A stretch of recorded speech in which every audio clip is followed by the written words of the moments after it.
Hey everyone, Ish here. Just wanted to share a couple thoughts with you today. I shared two posts earlier today. One is the Coffee with Jesus cartoon, where he talks about servants being heroes. And then I shared another one about a hero, Sammy Davis Jr., not the singer, a private first class who won the Medal of Honor in Vietnam, a man that I had the honor of meeting at a reflagging ceremony when I was at Fort Sill in the Army. And he talked about how, as a hero, he really just thought of himself as a servant.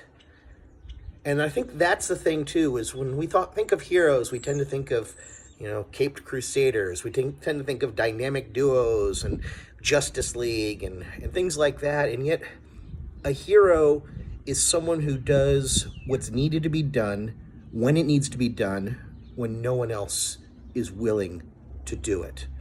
A hero is a person who says yes when everyone else says no. Jesus talked about this in Mark chapter 10. I'm going to read from the Message. This is verses 42 through 44.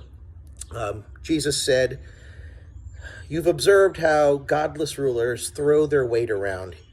And when people get a little power, how quickly it goes to their heads. But it's not going to be that way with you. Whoever wants to be great must be a servant.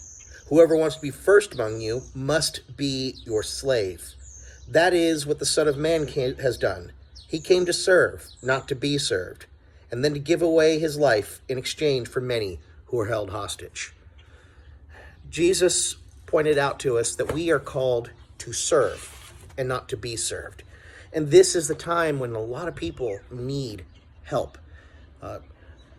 We've had opportunities here in Hennessy you go to the school and sign up to be a driver to take food to the bus stops so that school kids can still get their food, even if they, especially for those who couldn't feed themselves on their own. We've had the grocery stores put together a list and still adding to it of people who are willing to drive to take food and other necessities to people who are immunocompromised or in at-risk groups because of age or lung issues. There are lots of opportunities to serve.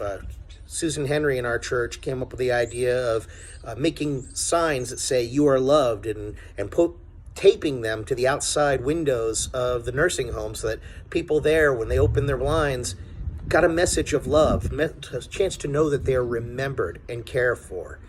There are a lot of ways to serve. There are a lot of ways to be a hero. And so I encourage you, over the next however many weeks we're stuck here, use your imagination. Find a way to be a hero. That's all I've got for you today, and look forward to talking to you in person when this is all over. Until then, shalom in Christ.